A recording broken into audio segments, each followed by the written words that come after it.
Hi everyone, ఈ రోజు వచ్చి summer special real fruit ice cream చేస్తే చాలా బాగుంటుంది. పిల్లలకి చాలా హెల్దీ కూడా. నేను వచ్చి ఒక మస్క్ మిలన్ తీసుకున్నాను. దాని లోపల సీడ్స్ అన్ని తీసేసి తర్వాత దాంట్లో ఉన్న పల్ప్ అంతా కూడా తీసి మిక్సీ జార్లో వేసుకున్నాను. దానికి షుగర్ యాడ్ చేసుకుని గ్రైండ్ చేసుకుని పక్కన పెట్టుకోవాలి.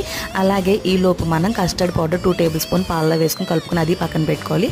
పాలు మరిగిన తర్వాత షుగర్ యాడ్ చేసుకోవాలి. ఆ కస్టర్డ్ పౌడర్ కూడా మిక్స్ చేసుకొని చల్లారి అంటే థిక్గా అయిన తర్వాత చల్లారి పెట్టుకుని పక్కన పెట్టుకోవాలి. టూటీ ఫ్రూటీ అలాగే దానిమ్మ గింజలు బాదం ఇవి మనం ఎప్పుడైతే గ్రైండ్ చేసుకున్నా ఆ మిక్స్ మొత్తం అంతా వేసేసి కలిపేసి కొంచెం మనం బౌల్ కింద తయారు చేసుకున్నాం కదా ఫ్రూట్ని, దాంట్లోని అంతా ఫిల్ చేసుకుని 6 to 7 hours కూడా మనం డీప్లో అయితే పెట్టేసుకోవాలి. తర్వాత మనం కట్ చేసుకుంటే ఇలా ఉంటుంది. ఇలా ఇవ్వడం వల్ల రెగ్యులర్గా తినేటట్టు కాకుండా పిల్లలకి కూడా డిఫరెంట్గా హెల్త్. హాయ్ ఎవ్రీవన్, ఈ రోజు వచ్చి summer special real fruit ice cream చేస్తే చాలా బాగుంటుంది. పిల్లలకి చాలా హెల్దీ కూడా. నేను వచ్చి ఒక మస్క్ మిలన్ తీసుకున్నాను. దాని లోపల సీడ్స్ అన్ని తీసేసి